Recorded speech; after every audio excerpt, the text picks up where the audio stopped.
Hey y'all, Corey here from Grow Ensemble. In this video, you're gonna learn exactly what is social entrepreneurship and who is a social entrepreneur. And to do so, we're gonna hear from Madeline Shaw, a social entrepreneur herself from British Columbia, Canada. Madeline is best known as the founder of Isle, formerly known as Lunapads, one of the first ventures in the world to commercialize reusable menstrual products. Madeline is not only a social entrepreneur herself, but she's also written an excellent book on the topic called The Greater Good: Social Entrepreneurship for Everyday People Who Want to Change the World. Let's dive in and hear from Madeline. Madeline, if you could define for us in your words, what is social entrepreneurship and who is a social entrepreneur? I love that question. And obviously it's subjective. Like, I'm not positing sort of an absolute definition. And in fact, I see my definition as being very expansive and very democratic. And well, let's break it down. So the word entrepreneur is a very long word with lots of vowels, derived from the French verb to undertake. So to me, by definition, an entrepreneur is somebody who undertakes something, an action, an initiative. It can be for profit, it can be nonprofit. It doesn't need to be incorporated at all, actually. It could just be a project or something that you love. But the point is, you're taking action. And the social part,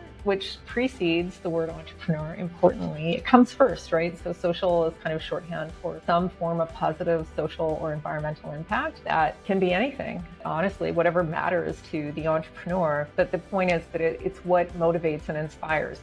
It's the central purpose of why the undertaking is being undertaken. Like, it's why you do what you do, right? It's what gets you out of bed in the morning. So as opposed to traditional notions, in a traditional business sense, people are looking to make a profit or capture a certain market segment or do something like that, but it's not necessarily coming from a place of primary desire or motivation to make the world a better place in some way. Why have you leaned to your definition of social entrepreneurship being something that's much more broad and perhaps inclusive? To encourage more people to see themselves as in that kind of construct or profile, because I feel like until now, and this happens all the time, Corey, when I do speaking gigs, one of the things I'll do is I'll ask the audience, when I say the word entrepreneur, tell me who you think of, who's the first person who pops into your mind? And invariably, it is Jeff Bezos, Mark Zuckerberg, Elon Musk, Richard Branson,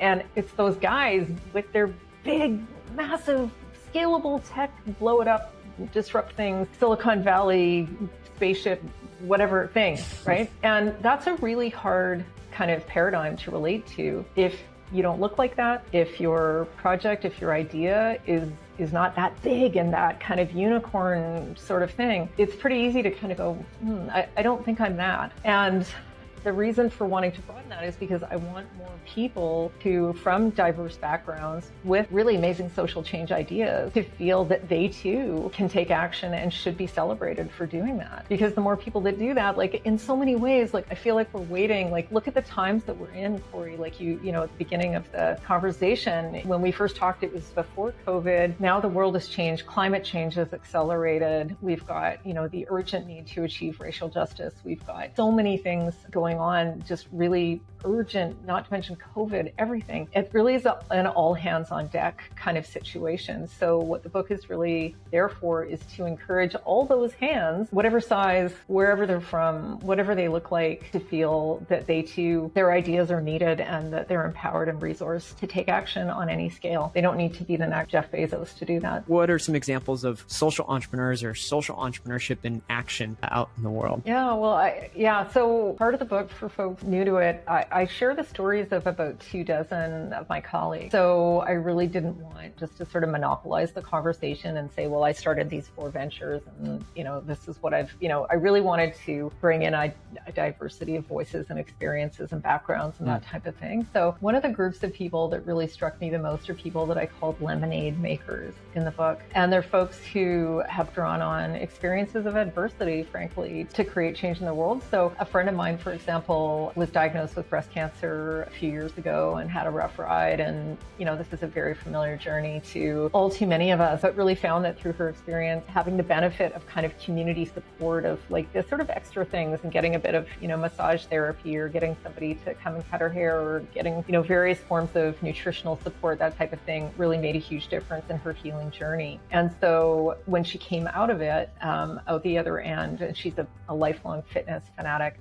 she started a community distance swim in the ocean, so it's an island, to raise funds for other folks on the island going through cancer treatment and needing that kind of community support. It was just born of a personal experience where something made a difference to her that she wanted other people to have, and started a project. And, you know, I believe it's a registered nonprofit society, but I don't think it really matters. The point is that it was somebody who has heart that touched their lives that then kind of bounced back and sought to make a difference for others based on her own experience. So there were a lot of those. You know, my friend Via Link, who came up with the Linker walking bike, is a really fascinating example of someone who, so the Linker is basically an alternative to a wheelchair for lots of people who have difficulty walking and with their mobility. And basically her mother said to her, I'll be damned if I'm going to spend, you know, my elder years in a wheelchair. And here was the daughter who had an experience, you know, she was an architect by training and a builder and an industrial designer. And she came up with this idea of this amazing, it's basically like an elevated grown-up design savvy